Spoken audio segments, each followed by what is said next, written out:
La musique, ça a un sens, ça apporte du bien-être et nous voulons être acteurs de ce bien-être, de ce ressourcement, tout en gardant cet esprit de perfectionnisme et d'excellence qui est propre à cet orchestre.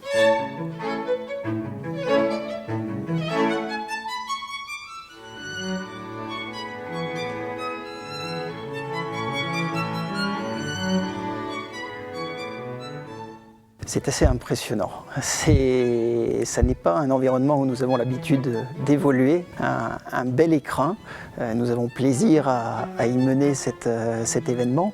C'est absurde de penser que cet orchestre reste ici confiné dans ce théâtre à attendre un public mélomane, réservé à un public d'initiés.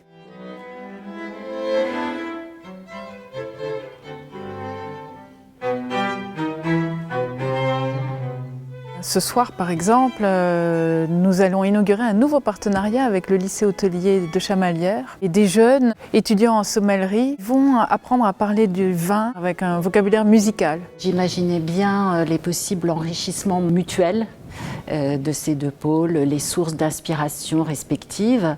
C'est vrai qu'il y a quelque chose d'intéressant à marier entre le vin et la musique. Les deux vont véhiculer des émotions.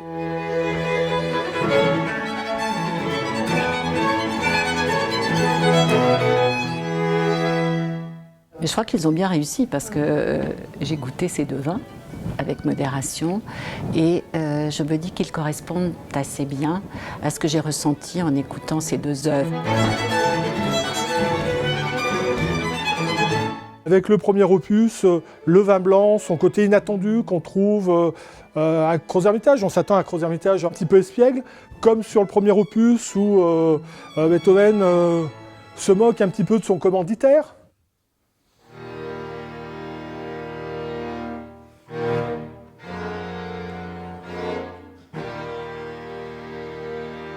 Dans le deuxième opus, on revient sur quelque chose de plus classique, de plus traditionnel. Le vin qui a été choisi, le château de Rochemorin, appartenait à la mère de Michel de Montaigne, et on sait que Beethoven était un fervent admirateur des philosophes du siècle des Lumières.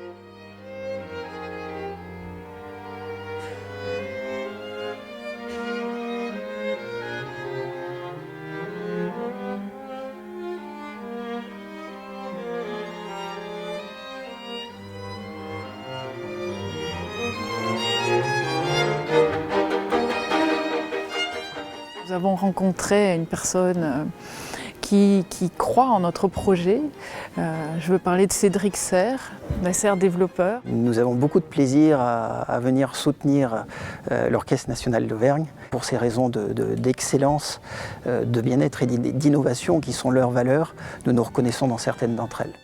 Et grâce à lui, nous avons trouvé une énergie, et grâce à Phébus Communication aussi, pour lancer un nouveau club de mécènes pour l'orchestre. Et ça, c'est très très important pour nous, pour notre futur, pour nos projets artistiques. C'est quelque chose qui est assez peu développé vis-à-vis des PME. Et j'ai bien l'intention de porter le discours de l'Orchestre national d'Auvergne auprès de l'ensemble de ces structures.